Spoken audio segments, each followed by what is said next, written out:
How's it going, everyone? Thank you for joining the Selfish Show. This is, again, a show that I'm doing to kind of talk about the self-ish, so we'll talk about the self, but then I also selfishly want to ask former students, friends, just people that I've interacted with, like, how have I impacted their identity and self? And so on today's show, we have Riley Minjares. What's up? I don't even know if I said that right, but Riley was a student of mine years ago, and it wasn't even super long, but we've just kind of stayed connected. Thanks for being on the show, man. Thanks for having me. I appreciate it. I'm stoked to be on Selfish. It's awesome. I'm stoked. The Selfish Show, I love it. Well, tell us a little bit about yourself. Give us a little bit of background, a couple minutes. Yeah, of course. I grew up in Southern California, so super local, stayed super local, still super local. Love it here. Played basketball for most of my life. Was a big sports guy.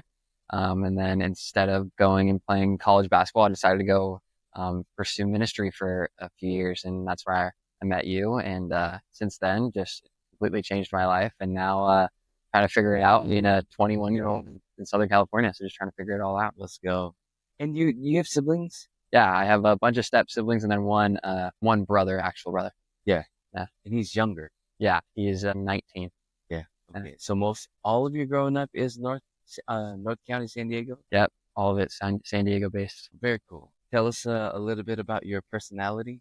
Yeah, I would say I'm confident, but I keep a little reserved to myself. I think that just comes with some life experience and whatnot. But I love to be around people. I love to be around the friends of mine. I love seeing what the world's like, and nature and traveling is a big thing in my life that my family instilled for me. Yeah. And traveling is like a big goal of mine, and seeing how different places are. So it's cool. So how long have we known each other? We're on 4 years now. Okay, 4 years. And I met you. How did I first meet you? Met me through, I was applying to Daybreak Leadership College and trying to figure out whether, like I said earlier, trying to go play basketball somewhere, whether I wanted to stay local or whatnot. And the first conversation I ever had with Lem was just talking about what this program is like and if it was right for me, and seeing if, the glove fit. Per se, and I needed to go there, and obviously I went there for 2 years, and I don't regret a single second of it. Yeah, that's awesome. What was your first impression of me? First impression, I was definitely intimidated. I think I knew Lem was very, very smart, and I knew I don't want to like disappoint people or anything like that. But I knew that he had something that I wanted. I knew you had a knowledge that I wanted to know more about. You had life experience that I wanted to learn about and apply to my life. So I was really hungry just to learn more about you. And it was definitely a little intimidating at first, but now you're Sensei Lem to me, so it's awesome. Yeah, Sensei Lem. You can't call yourself Sensei. Other people have to call you that. And so I use it only because somebody else gave that to me first. Chandler Corzine. Shout out Chandler. Shout out Chandler. Thank you for calling me Sensei. Now I use it in certain situations, but yeah, man, it was good. I met you. You had just graduated. Actually, I met you while you were still in high school. Yeah. And then, you just graduated from high school. And yeah, I started the Daybreak Leadership College, and I was trying to recruit you to come be a student. Yeah. And you came, and, we just kind of connected. I remember giving you a Daybreak Leadership College hat that I didn't give her, I only had one else. Yeah. You should wear this hat to try to connect. And for whatever reason, we've stayed connected. And it's not like we're talking all the time, but we just have stayed connected. Life has kind of happened 4 years, man. That was a long time ago. This Selfish Show, I'm trying to figure out, selfishly, for me, I'm trying to figure out, what kind of impact did I leave on, students, on people that I've interacted with. I eventually want to write a book on some identity stuff. And instead of writing all of the theoretical stuff that I have studied and know, I just want to write about the things that people have taught and people used. And so how have I shaped your identity, or is there anything that stands out as far as lessons that you learned from me or things that I've taught you just in the last couple of years? What stands out to you? Yeah, of course. One of the big things that I've learned from you and being around your leadership and seeing how you not just lead me, but other people, is how observant you are, and sitting back and And maybe there is sometimes where you know a lot more than people in the room, but being in a place where you can learn not just what God's doing in their life, but how they work and how they move. Yeah.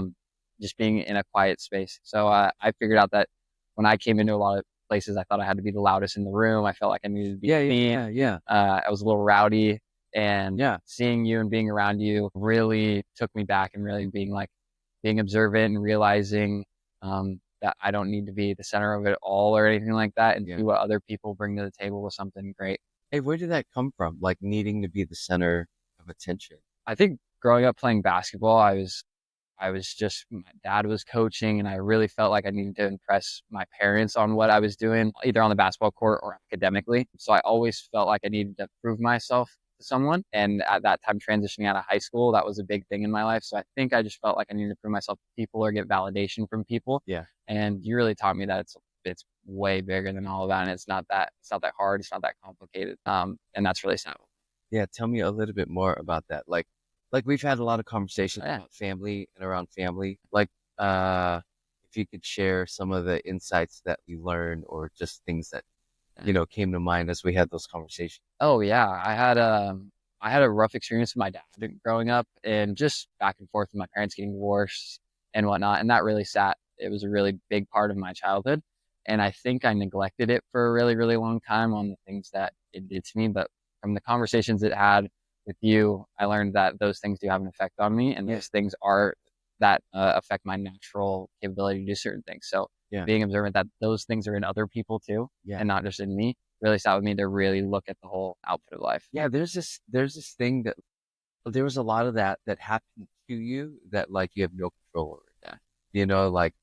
Like you are the older brother to a younger brother. You had no control over that. You were born into this particular family for whatever reason, and Yeah. you have no control over any of that. But then like sometimes what we do is and especially in our young minds, we try to resolve like the things that have happened to us and like what was my role in it? Like was that and a lot of kids, like especially in the divorce situation, will take their parents' divorce as this is my fault. And any other insights from our conversations? I think the biggest thing is when I first met you, you looked at people in such a different way that I looked at people. You looked at people and that's what drew me to you. Yeah. You looked at people outside of just what their surface level impact was. And Yeah. I think that's what I saw observing you, was that it was so much bigger than just what a person brings physically to the table or just on the surface level. Yeah. They're deeper than that, and they have deeper rooted issues that everyone has. Yeah. Well, and when you study identity, you're trying to figure out like the true person. And I've heard people say like, are you trying to like psychoanalyze us? And I'm like, I'm not a psychologist. I'm not a psychiatrist. So I don't know how to do any of that stuff. I'm just taking like the things that I've learned about identity and understanding that like there are things that drive people and there are stories that we tell ourselves that kind of shape our behavior and stuff. We've had like some conversations in the last 6 months, and we've kind of always chatted, and like social media helps us to just stay connected, but we really just kind of connected again in the last 6 months. And tell me about what our conversation was and the things that we talked about in the last 6 months. Yeah. So about 6 months ago, I was in a stuck space for sure. I was stuck in a lot of baggage from past years and past experiences, and I just wanted to be unstuck. And I was so eager to find some sort of framework, some sort of thing. I need something tangibly to do to just get my life back together. And we set up or you set up for me this framework that really helped me see that my life isn't super complicated as it looks like on the surface sometimes, with Yeah. just the abundance of life going on. Yeah. And we set up this framework, and I broke down every goal to every step, to every way where the baby steps are, and acknowledging the baby steps before the big steps. So it was really cool. Yeah. I think we can get stuck in just the things of life, and then like having something like the transformation framework helps you to just kind of break stuff down so that it gives you doable things, just doable chunks of things to do. It just makes life, you know, like easier to handle instead of like just all of the things all at one time. One of the things that we did was, well, for those that don't know, like it's just a transformation framework of helping us like process through like, what our true goals are. Like writing goals is not really that, not easy. because we think we understand goals, but like when you start breaking it down, like they're not really goals. They're either like desires or dreams, and we need to get to the right goal. And this process kind of helps you do that. But then we also took a look at like, we took an assessment, a strengths finders assessment to try to figure out what your strengths are. Do you remember them off the top of your head? I don't out of the top of my head. Yeah, I don't No. remember them either. But a tool like that really kind of helps us to like, and again, it's just a tool, but it helps us to understand this is who we are. These are our strengths. And then we spent a little time like reframing some of your identity narratives, some of the stories that you were telling yourself. Can you just kind of walk us through like some of the conversations we had around some of the stories that you were telling yourself and maybe how we reframed some of that? And do any come to mind? Yeah, I think the bigger ones that we talked about that I think that reminds me, of that conversation was I had a hard time feeling that I was worthy enough for something, Yeah. or I had a hard time feeling that I was the right fit or I was called to do X, Y, and Z. And what you taught me through just asking questions. And I think that's something that was so beautiful about it was it wasn't you necessarily telling me anything. It was you just poking the right Mm. questions. Drawing it out of Yeah. And me almost saying it to myself that, I am capable of certain things. And a big thing that I learned is that it wasn't as hard as I was making it seem. yeah, Like all these steps when I was looking at it at first sometimes was super overbearing and super overwhelming to me. But then when you broke down those steps individually, yeah, I gained confidence in knowing that well, there is an easier way to doing this and I don't have to yeah. make it super complicated on myself. Dude, why do you think people get stuck on that stuff? I mean, you're sharing your story, Yeah. but you also have friends like that. Why do people get stuck on like, I don't know what to do with my life, and then they're just kind of there? Like, from your perspective, why do people get stuck? There's so many distractions in life. There's so many distractions that I think are so easily able to pull you away from, whatever God's calling you to do, whether that's, start a business, whether that's start a ministry, whether that's start a website or Do a career? yeah, whatever it is. And there's a lot of stress. I think for what I've learned as a 21-year-old is that a lot of people tell you you're 20, you can go experience whatever you want to do, take risks right Yeah, now. That's the part of life that you're in. What I found for me and what I find for a lot of my friends is taking the risks isn't the hardest part. It's finding what option do I pick. For me, it was, that's all yeah, possibility. yeah. I had a lot of people telling me in my family, go be a firefighter, go get your degree. And then I'm thinking, what degree do I get it in? And I'm overwhelmed by what the possibilities could be. And then I kind of took a step back and realized, all right, let's just put one name on the dartboard and start throwing it at the dartboard. And as soon as it misses the dartboard, I realize I got to move on to something else. Yeah, Finding something to put on that dartboard and actually throw something at instead of just having all these ideas out there and hoping one hits. yeah, It really, really helped me to, and I think that's why a lot of 21-year-olds or 20-year-olds get stuck is that there's so many yeah. options and which one am I going to be the best at? So I think that was the hardest thing. And what I learned is, Like overthinking it, like yeah, prevents you from actually doing something. yeah. And what I learned is that through what we took with the strength finders and what we and with the framework was I'm going to bring something to the table no matter where I'm at. Right. I just got to find where that is. Well, oh, what was the thing that like I pushed you to like create something? What was that thing? Oh yeah. So I do like film photography kind of on the side. It's just like a little side hobby that I like to Right. do. See, even just the way that you're like explaining it, you're Yeah. just like, "Well, it's like nothing. No, like it's a thing that you do. Yeah. You know what I mean? Yeah. And then what did I push you to do? You pushed me to make something for someone, to make something with your hands and to make something that you could give physically to someone. And what I Yeah, did, walk through that yeah, exercise. yeah. So I thought about it and I was really like, shoot, I gotta make something and give it to someone. I don't, and then those, like I talked about earlier, those thoughts keep going through my brain. Like, is it going to be good enough for that person? Is the person going to like Right. it? Those thoughts start going through my head and start overwhelming me. And then once I started to apply it and do it, it was so fun. I made one for my good friends who were a couple that I had a cool film picture of them. Yeah. I went to Hobby Lobby, got a frame, put it in a frame, and I just wrote like a little note and a Bible verse that I liked that was Yeah. on mine on the back and gave it to them. But one of the very ones I did was with my uncle. Yeah. Yeah. It was Tell me about it that. was a photo of us on this rooftop bar in Singapore that I went to Asia earlier or in 2024, beginning of 2024. Yeah. And it's a great picture of me and my uncle. It is like honestly probably one of the only pictures I have where it's me and my uncle right Yeah. there. Yeah. And he like doesn't really believe in Christ and whatnot, and he's trying to figure it all out. And I was like, I want to give him something. I haven't given a family member something, so Yeah. put that on my heart. And I remember writing there and looking at the back of the page, beginning to write something. Like, it was probably the most genuine thing I could write to my uncle that was super personal to him. And so I put it together, closed it up, I wrapped it, and I was praying over it the whole time. And I was super, super excited. And I think that's what I learned from making something, is that the Yeah. excitement builds in there where I'm like, It I'm excited to give that to someone.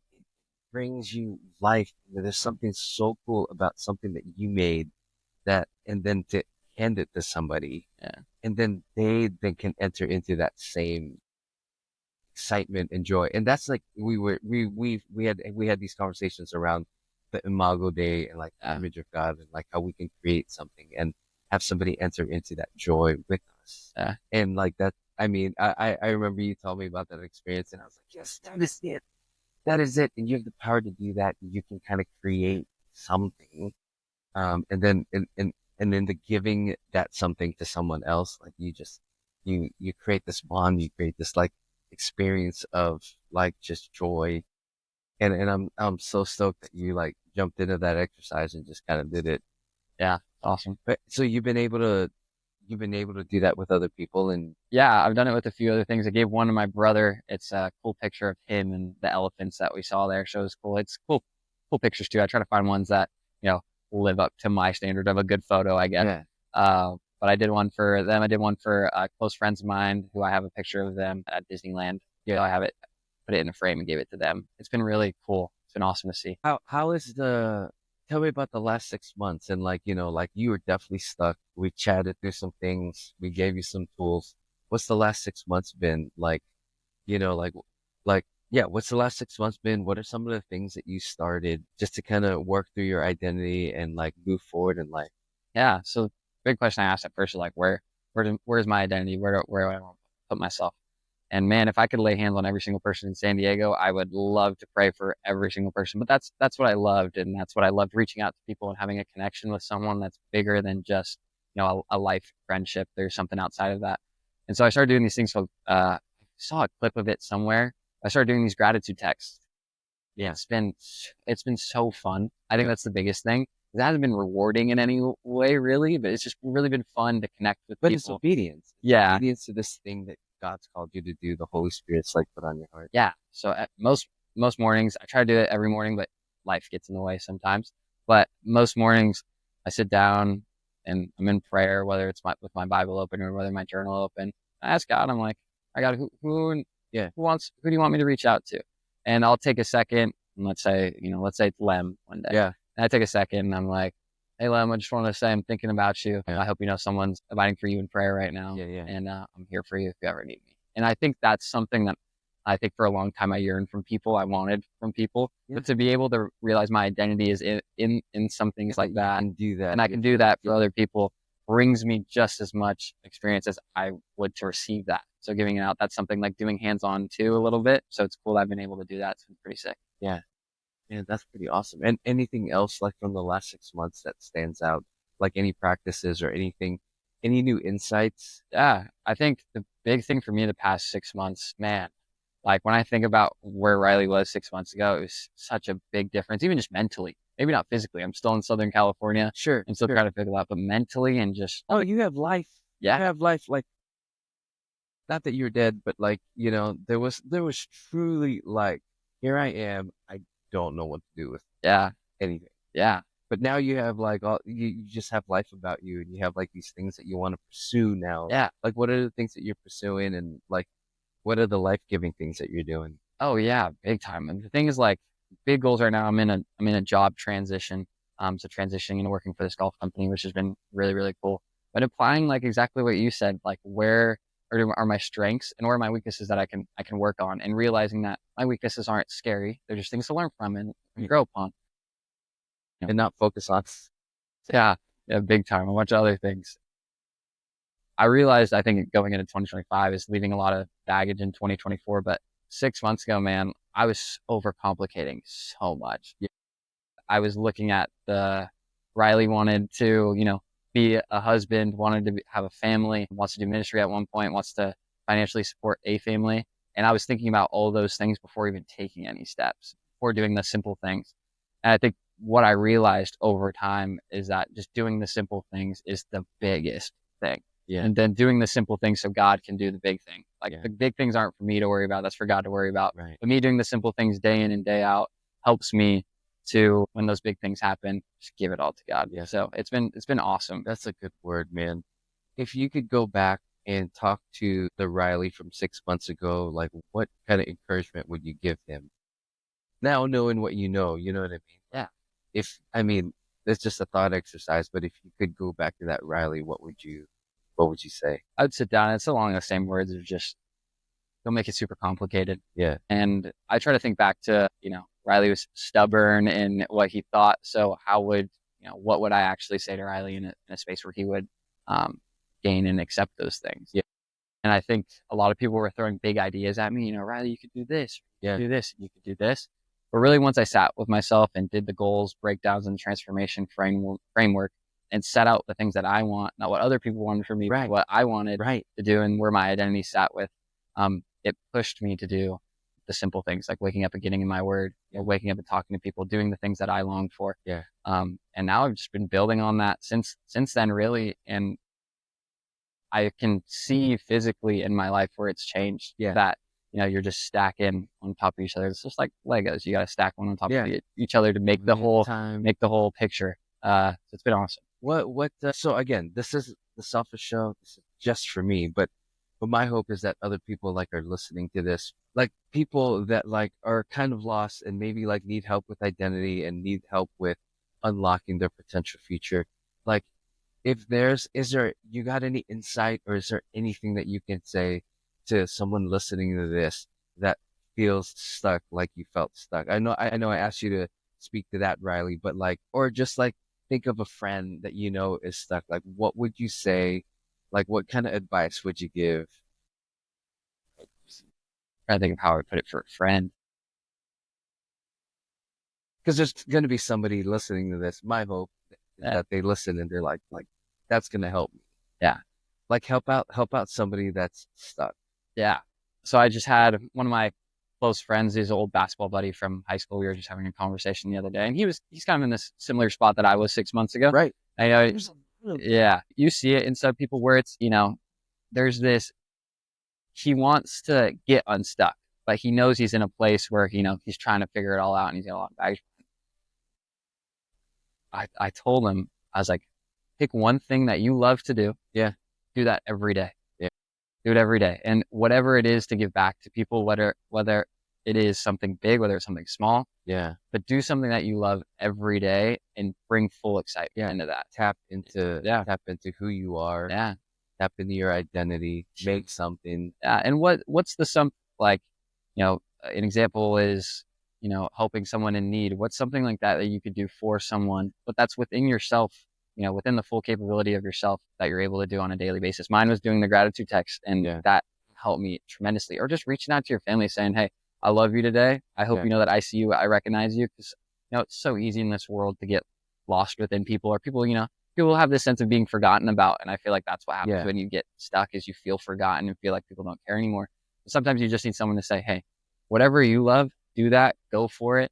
And just sprinkle God in there and it will work, man. Yeah. It's been awesome. Yeah, that's awesome. That's a good word. Thank you for sharing some of this stuff and just sitting with me and answering some questions, and it helps me to kind of focus on like, okay, these are the things that like stuck out for people and really help. And so I appreciate you sharing some of that stuff, especially since I'm selfishly asking you to like tell me how I've impacted you.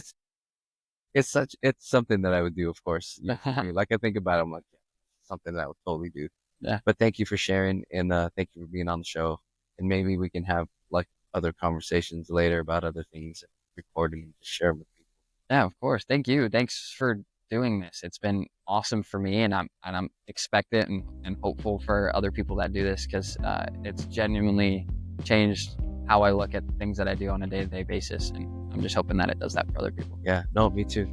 Awesome. Thank you. Of course. All right, man.